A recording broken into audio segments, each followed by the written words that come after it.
Alright guys, what's up? It's UnEeVeN. I just came back from the PEC Peacekeeper Elite Championship in Xi'an, China. Getting straight back into that YouTube grind. And for today's video, I thought I'd be going over some tips and tricks and kind of just going into my mind and what I think about when I'm team fighting, or just in general what I think about when playing in a tournament setting, or in this case, an NA professional scrimmage. Alright, let's get right into it.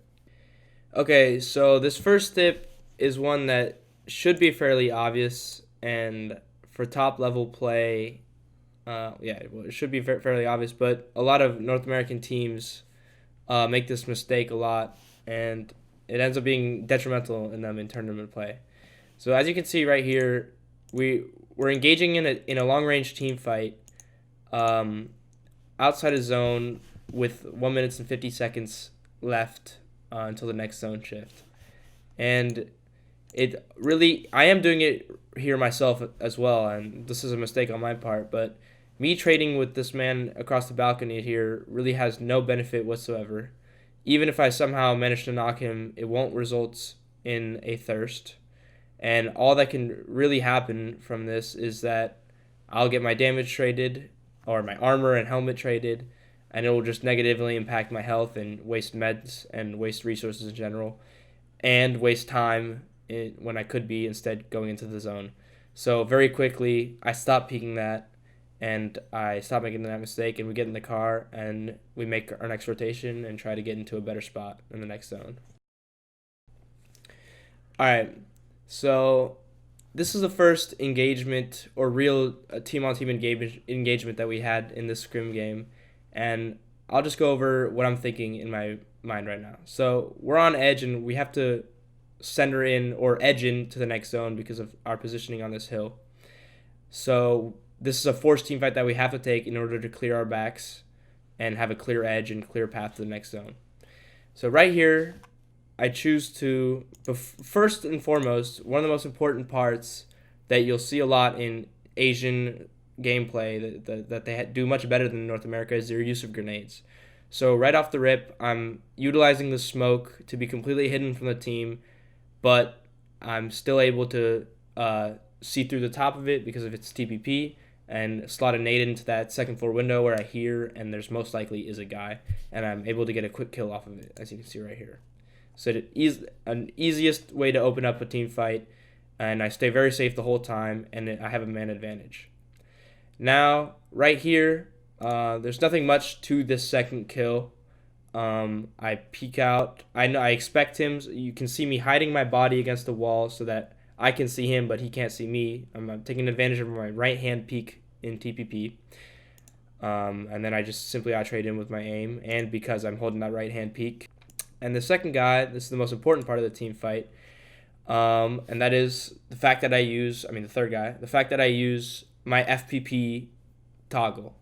This is also a very underutilized tool in North America and very highly utilized in Chinese and Asian regions, and that's the FPP swap. In close quarters combat or when peeking left-hand peeks, I like switching to my FPP a lot. I find it much easier, and it just has an actual advantage to the TPP angle when you're doing those really close barrel stuff contestations. And that's why I'm able to get that last trade.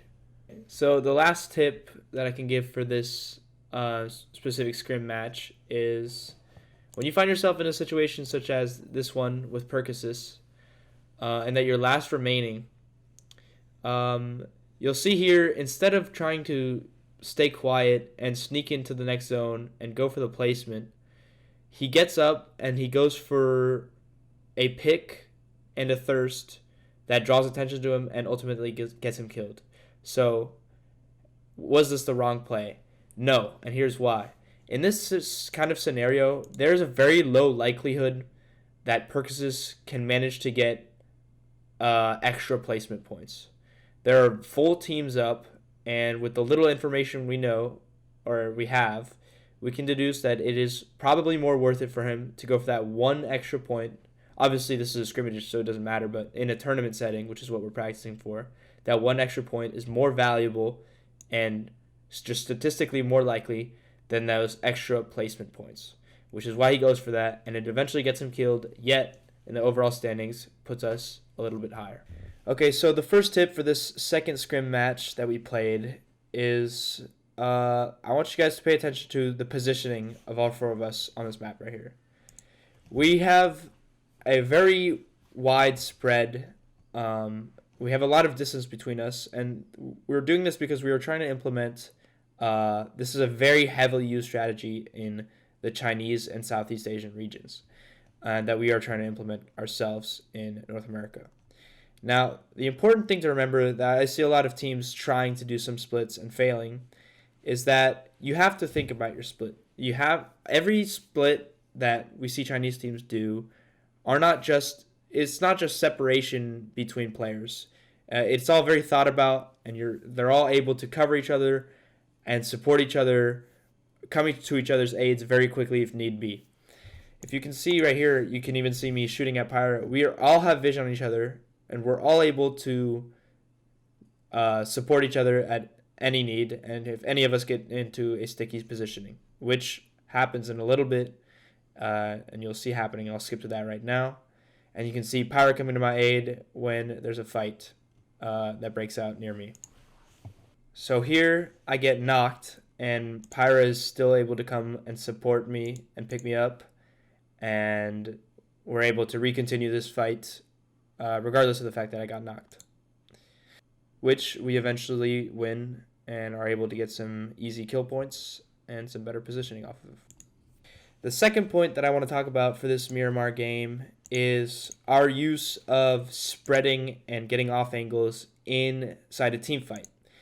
So here you can see there's a target that me and Percusis are shooting at, and instead of just holding or being in the same spot and shooting at him from the same spot, I'm spreading out. I'm getting close to him, which I know I can because Percusis is covering those angles, and if he peeks out, Percusis can refrag or trade damage, and I'm able to go all the way to this side.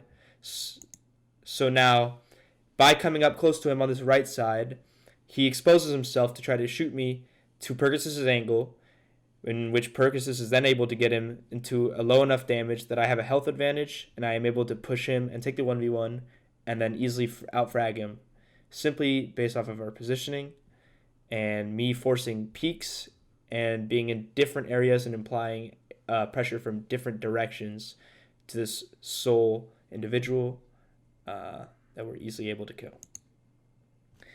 Okay, so very quickly, this is just another example within that same game of where Percusis and Pyro are applying pressure to this man from a different direction, and I branch off to yet another off angle, and I'm able to very safely and easily go up on that hill and trade and get this finish on Richie. Okay, so this is the last scrim match that I'm going to be reviewing today, and the first tip for this video is a fairly simple enough one, but I still see some teams, NA teams, fail to do this. All there is to it is that we have the information that there's a solo behind this shed that we've isolated from the rest of his team, and so obviously when there's someone isolated like that, you don't want to give any time for the rest of the team to recuperate and coordinate around him and try to support him. We just want to take care of that and eliminate that as fast as possible. I coordinate with Pyra here to both jump out and peek him at the same exact time, and so even if one of us gets traded, the other can refrag off the other. And if you can even spare it, it would have been excessive in this situation, but might as well. You can push with 3 people if you're really uncertain or you just want to be overly cautious. Okay, so I'm just going to go over this entire team fight that we have with this team, just because there are a lot of small things that you guys may not know. The first thing that happens is Percusis calls out a vehicle coming. This was the first mistake by this enemy team. Driving straight next to us like this is very dangerous, and his goal is to come and support his team, and he thinks the only way by doing that is to regroup with them. That's not true. There's plenty of things he could have done. Probably the best thing right here would have been go off to some angle in either direction and provide a long-range angle that we can't easily kill, and while the rest of his team could push up or do something, and he would have that long range off angle support from a different direction that we were talking about before. Now the second guy, this is just the rule of TPP. You don't hold angles simply because of this right hand TP peek ability. If you don't already know, the right hand side is much stronger for a TPP peek. Just the way the camera's angled, you can much more easily shoot at people and just trade in general. And this guy, for some reason, is holding a shot in the open, and because he's holding it for so long, I have time to look at him in TPP and then out trade him quickly because I have the peeker's advantage and the right hand peek. And that allows us to have an opening, which I heal and then we push off of and instantly have a man advantage over the team. Notice how we're pushing off of each other. We're looking to take those 2v1s or looking to be able to trade off of each other. And while Pyro was closer than us in this situation, he's also waiting back by the window, making sure that he's waiting for us to be pushed up so we can all be able to refrag off of each other. And this is very, very important in team fights. He's not pushing out. He's not being overly aggressive. He's waiting for us to be able to hit those refrags. Okay, so with this engagement with TT, there isn't much that I can talk about. It's fairly simple. Again, making sure that you guys are utilizing utility. The utility usage is so underdeveloped in North America, and you guys have to. It's just this. Most people would have naded that, but I'm just reinforcing that our nade usage is very weak compared to the other regions.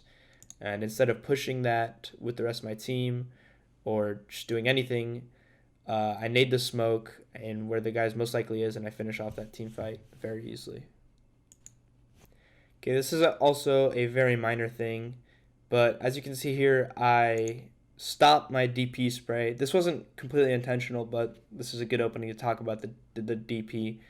You don't want to hold a DP spray. That range, it is holdable, but most of the time you want to spray the DP in short bursts. The first 5 bullets of the DP are extremely accurate, and that's why you can see people like Paraboy and some of the 4AM members just do 5 bullet sprays with their DP and no more than that, because after that the spray becomes inaccurate.